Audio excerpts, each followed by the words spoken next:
বুজুর্গ নূর নবী মুহাম্মদ রাসূলুল্লাহ সাল্লাল্লাহু তাআলা আলাইহি ওয়াসাল্লাম একদিনকে এমন অবস্থাতে মসজিদে নববীর মধ্যে নামাজ পড়াচ্ছে আর নামাজ পড়াইতে রাসূলের পাক আবার নামাজ শেষ করে বাড়ির দিকে চলে গেছে।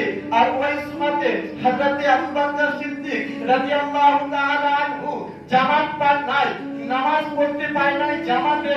আল্লাহু আল্লাহ, নামাজ শেষ হয়ে গেছে। হযরত আবু বকর মসজিদে এসেছে।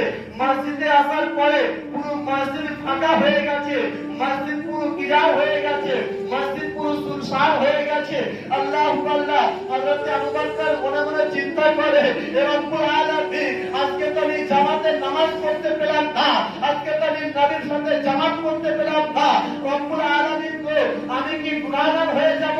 আল্লাহু আল্লাহ, আমার দয়ার রাসূল আমার এমন অবস্থাতে আমার বাড়ি থেকে ফিরে আসতেছে মসজিদের দিকে, আর আমার রাসূলের পাককে আমার রাসূলের পাককে সামনে করে হযরত আবু বকর সিদ্দিক মানে কিবলা রয়েছে সামনে, আমার রাসূলের পাক রয়েছে পিছনে। আবু বকর সিদ্দিক আমার রাসূল পাকের দিকে মুখ করে নামাজ পড়তেছে। বিরাদার কতটা মহব্বত ছিল, আল্লাহর কতটা ভালোবাসতো, আল্লাহর কতটা খাস রহমত ছিল। আমার রাসূল পাকের দিকে তাকিয়ে নামাজ পড়তেছে। আমার রাসূলের পাক জিজ্ঞাসা করছে, আবু বকর, আজকে তো সবাই নামাজ পড়ছে পশ্চিম দিকে মুখ করে, আজকে সবাই নামাজ পড়ছে কাবা শরীফের দিকে মুখ করে, হে আবু বকর, তুমি কেন আমার দিকে মুখ করে নামাজ পড়লে?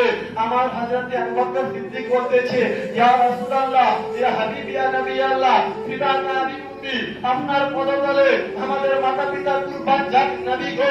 আজকে অন্য কেউ সাথে আমি সাথ দেব না। আজকে দুনিয়াবাসী কাবার দিকে মুখ করে কাবাতি শরীফতে আল্লাহু আকবার বলে, এই ইয়া রাসূলুল্লাহ, আজকে দুনিয়ার মানুষ আপনার সাহাবাগণ কাবার দিকে মুখ করে কাবাতি শরীফতে আল্লাহু আকবার বলে। আজকে দুনিয়ার মানুষ আপনার উম্মত কাবাতি শরীফতে আল্লাহু আকবার বলে। ইয়া রাসূলুল্লাহ, আল্লাহর সমস্ত ফেরেশতাগণ কাবাতি শরীফতে আল্লাহু আকবার বলে। ইয়া রাসূলুল্লাহ, আল্লাহর সমস্ত নবীগণ কাবাতি শরীফতে আল্লাহু আকবার বলে। ইয়া রাসূলুল্লাহ, আল্লাহর সমস্ত ওলিগণ কাবাতি শরীফতে আল্লাহু আকবার বলে।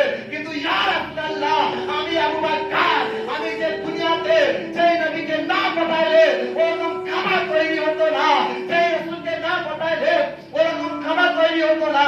এই ইয়া রাসূলুল্লাহ, আমি সেই কাবাকে সামনে করে নামাজকে আদায় করছি, বলুন সুবহানাল্লাহ। সেই জন্য বিরাদার মুআজ্জিজ সাহাবায়ে কেরাম, কোন কবি বলেছে, হাজি আও শামশা রোজা দেখো, হে হাজি, হে হাজি, হাজি আও শামশা রোজা দেখো। হাজি তোমরা এসে একবার দেখে দাও রাসূল পাকের রওজা কেমন। হাজি আও শামশা রোজা দেখো, কাবা